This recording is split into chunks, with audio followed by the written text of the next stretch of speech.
ನಾವು ಹೇಳಿದ್ವಿ 5 ವರ್ಷ ಹಿಂಗೆ ಇರೋದು. ಅದು ತೂಗು ಕತ್ತಿದ್ದಂಗೆ ಅದು ಸರ್ಕಾರ ಅಂದರೆ ಅದು ನಡೀತಾನೆ ಇರ್ತೈತೆ.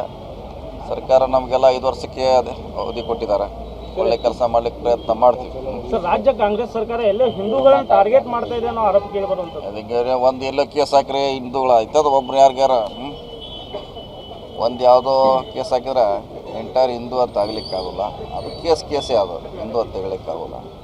ಸೊ ನ್ಯಾಯಾಲಯ ತೀರ್ಪು ಕೊಡ್ತೈತೆ ಅಂತಿಮವಾಗಿ. ನ್ಯಾಯಾಲಯ ಕೊಡಲಿ. ಈಗ ನಾವು ಕಾಂಗ್ರೆಸ್ನವ್ರು ಕೊಡ್ಲಿಕ್ಕಾಗಲ್ಲ, BJP ಅವ್ರಿಗೆ ಕೊಡ್ಲಿಕ್ಕಾಗಲ್ಲ. ನ್ಯಾಯಾಲಯದಲ್ಲಿ ಇದೆ, ಕೋರ್ಟ್ ಡಿಸಿಷನ್ ಕೊಡ್ತೈತಿ. ಏನೋ ಅದನ್ನೆಲ್ಲರೂ ಒಪ್ಕೋಬೇಕು, ನಾವು ಒಪ್ಕೋಬೇಕು, ಎಲ್ಲರೂ ಒಪ್ಕೋಬೇಕು. ಸರ್, ರಾಮ ಮಂದಿರಕ್ಕೆ ಏನಾದರೂ ಉದ್ಘಾಟನೆಗೆ ಆಹ್ವಾನ ಏನಾದರೂ ಬಂದಿದೆ ಸರ್ ತಮಗೆ? ಅದನ್ನು ನೀವು BJP ಅವ್ರಿಗೆ ಕೇಳ್ಬೇಕ್ರಿ. ಅವ್ರು ಏನು ಕೊಟ್ಟಾರ ಕೇಳ್ರಿ.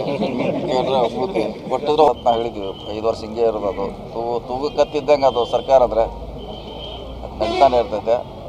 ಸರ್ಕಾರ ನಮಗೆಲ್ಲ 5 ವರ್ಷಕ್ಕೆ ಅವಧಿ ಕೊಟ್ಟಿದ್ದಾರೆ. ಒಳ್ಳೆ ಕೆಲಸ ಮಾಡ್ಲಿಕ್ಕೆ ಪ್ರಯತ್ನ ಮಾಡ್ತೀವಿ.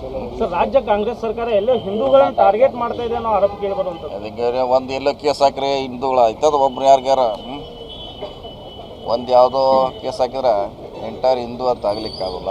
ಅದು ಕೇಸೇ ಅದು ಹಿಂದೂ ಅಂತ ಹೇಳಲಿಕ್ಕಾಗಲ್ಲ. ಸೊ ನ್ಯಾಯಾಲಯ ತೀರ್ಪು ಕೊಡ್ತೈತೆ ಅಂತಿಮವಾಗಿ.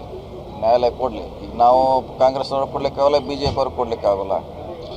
ನ್ಯಾಯಾಲಯದಲ್ಲಿ ಇದೆ, ಕೋರ್ಟ್ ಡಿಸಿಷನ್ ಕೊಡ್ತೈತಿ. ಏನೋ ಅದನ್ನೆಲ್ಲರೂ ಒಪ್ಕೋಬೇಕು, ನಾವು ಒಪ್ಕೋಬೇಕು, ಎಲ್ಲರೂ ಒಪ್ಕೋಬೇಕು.